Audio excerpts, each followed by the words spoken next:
Hi, my name is Greg Marsh. I'm a natural vision teacher based in Fort Collins, Colorado. And this video is going to be an introduction to the so-called Bates method, um, some of the philosophy and theory behind it, and also natural vision improvement in general, how it could be possible to do that, how you can do it. And one of the things I'll do too is a little bit of a guided activity where I'm hoping that you'll be able to discover some strain, perhaps that you've never noticed before in your eyes.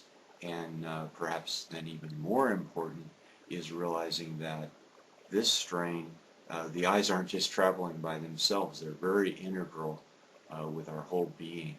And that seeing is this miraculous act that we do from head to toe. So, so if you have any kind of blurry vision, uh, it's just a certainty that you'll have some strain in your neck, in your shoulders, and then from there, depending on your situation, you may have strain in your chest and down your back. You may find that you don't breathe very much, and as you start to see more clearly and let some of these muscles participate more in that, they're just more naturally uh, going to find it easier to breathe. So um, one thing I want to really make clear is that this is not a medical approach. It's more like yoga or meditation. And in my own excursion, I'm a chemical engineer by training, and I got, here I'll just show you, I became very nearsighted, and these are some glasses I'll show off from my late 20s. Um, uh, Maybe you can tell that they're the real deal. Uh, so when I heard about this Bates approach, it was in the late 1970s. I was in my late 20s, so about 30 years ago. Um, I was really skeptical at first. I was practically hostile as a linear thinking engineer to be exposed to something so different. But I've just come to see this whole holistic health model that probably if you're watching this, at least you're somewhat dialed into.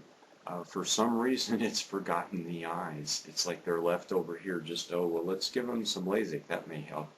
But it's it's just been central to my life and other vision teachers that I've met too. It's been something that when they improved their eyesight, it wasn't just clearer eyesight. It was also that it really transformed their whole way of life. Now, one question I have for you is, have you ever noticed that some days your eyesight is a little clearer than other days? And if the answer to that is no, let me ask it another way. Have you ever noticed that some days your eyesight is a little less clear than other days?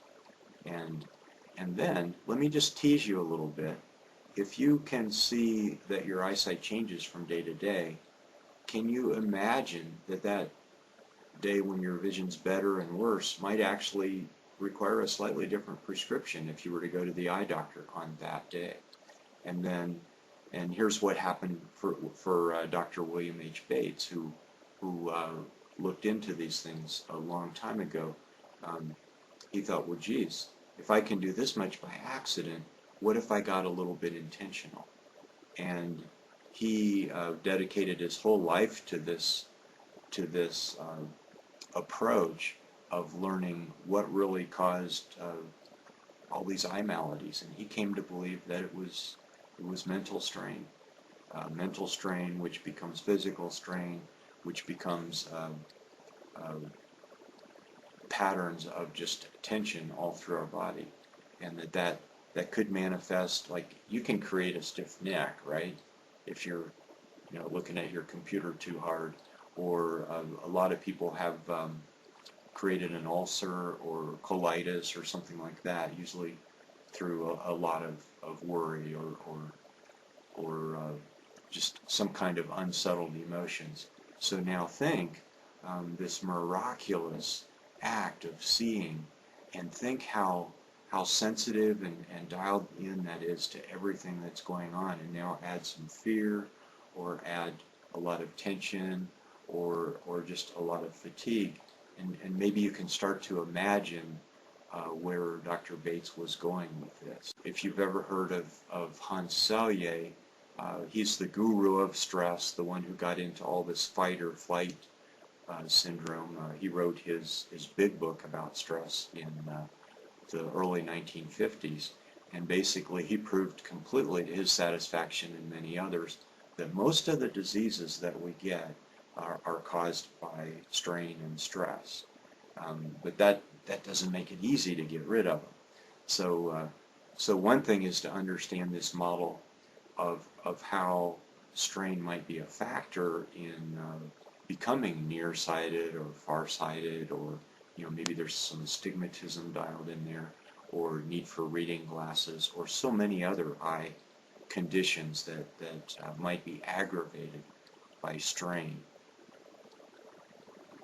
But then the other part of the formula is, how do we rectify, how do we get things back to their natural state?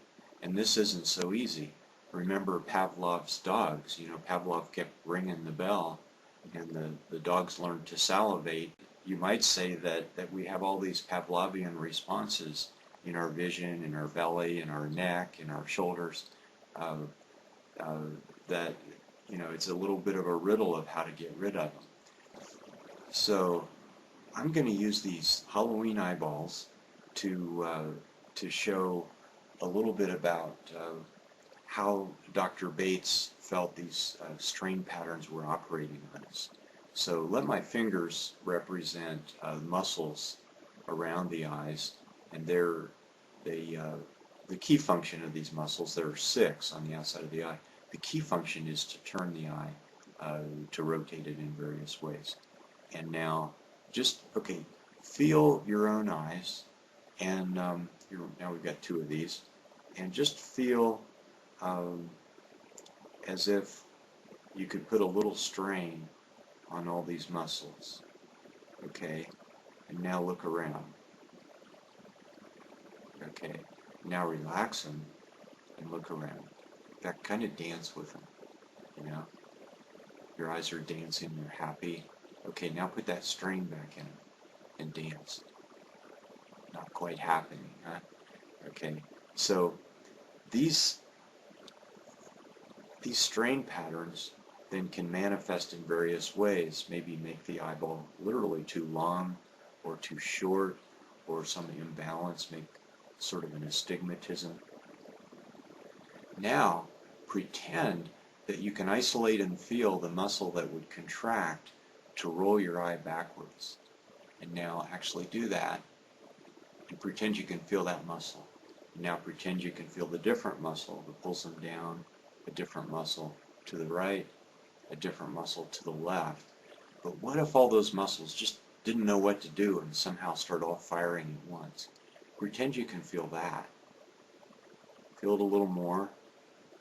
And feel that tension that starts to occur in your eyes, and amplify it. Make it as tense as you can.